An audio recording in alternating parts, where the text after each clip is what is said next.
Hello everyone, ma'am from our post down cylinder tramchari.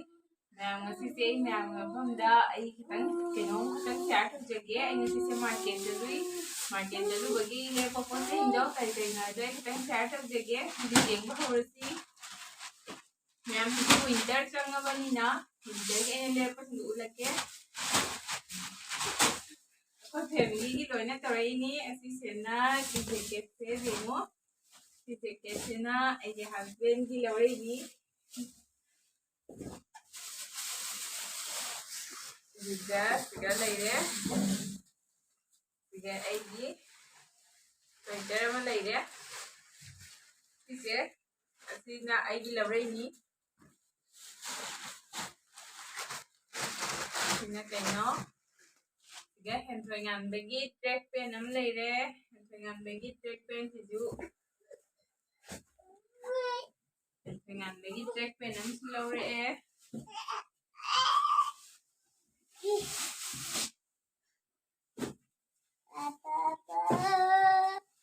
Hentwengan bagi jacket am lawre siga.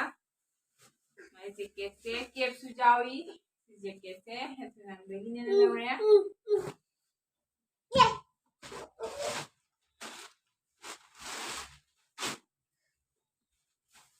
Ma'am, siga aigi sol amus lawre ma'am na fadai fajadi domta haibiro si sol se aina sum school da chatpada angang thinba chatpa khotpada paida badina lawre ni siga magi bol do maina su kiraga su jawe si jam fadai di asi pamen lawre ni si jingo green color gi de moina design toroga color se ani ahum thoi si masu leire bagi siga amaga leire magi hudi hagadra ama leire siga ama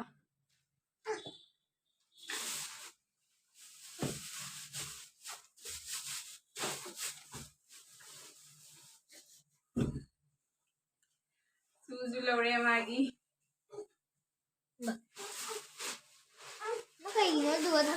शाबाश बेटा बहुत बढ़िया ꯅꯣꯡꯉꯥꯟꯕꯗꯩ ꯃꯇꯦꯡꯗ ꯄꯥꯡ ꯂꯩꯕ ꯑꯉꯥꯡꯅꯤꯁꯦ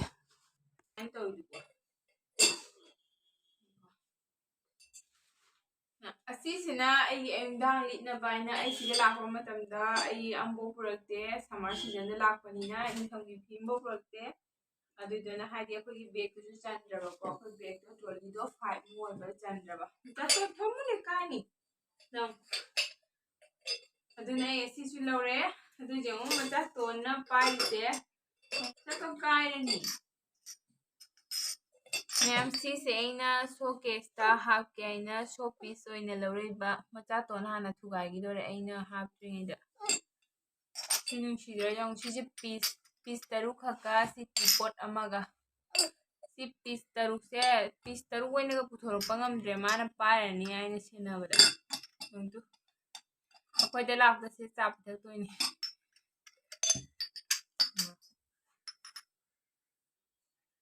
imaga lawre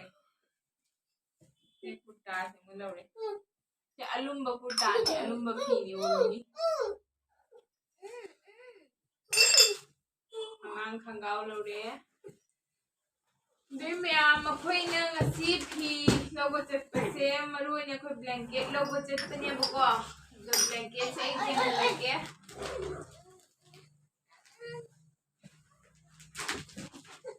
blanket se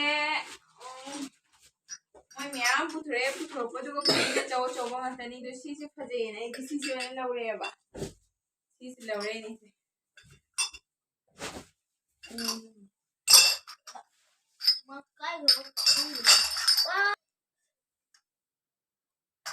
si strawberry se strawberry se lawre bako ngasi se pasila strawberry le na strawberry se lawre lawre do mai strawberry se pikti pi ba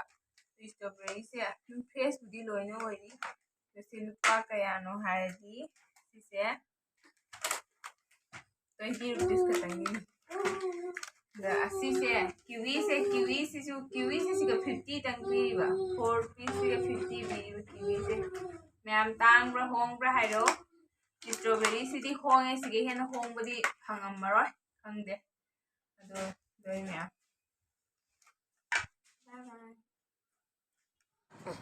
ꯃꯌꯥꯝꯁꯤꯒ ꯂꯩꯔꯦ ꯑꯩꯅ ꯕꯖꯥꯔ ꯆꯠꯂꯨꯕꯒꯤ ꯃꯥꯔꯀꯦꯠꯇ ꯆꯠꯂꯨꯕꯒꯤ ꯚꯤꯗꯤꯑꯣ ꯃꯇꯦꯛ ꯑꯃ